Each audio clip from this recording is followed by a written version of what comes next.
The Green River Killer, My Life as Gary Ridgway. I was the man you passed by without a second glance, the quiet worker who blended into the background. No one imagined the darkness I carried within. I was born on February 18, 1949, in Salt Lake City, Utah. My childhood was tumultuous, marked by a domineering mother and a passive father.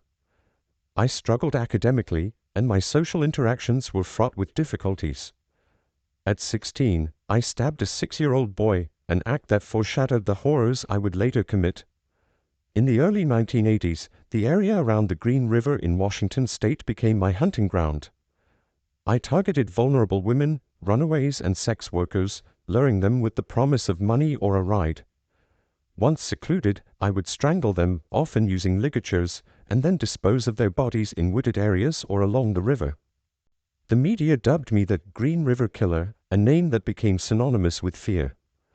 Despite multiple interviews with law enforcement and even providing DNA samples, I managed to evade capture for nearly 2 decades. It wasn't until 2001 that advancements in DNA technology linked me to several victims. Faced with overwhelming evidence, I confessed to 71 murders, though I was convicted of 49, making me one of America's most prolific serial killers. In 2003, I was sentenced to life imprisonment without the possibility of parole.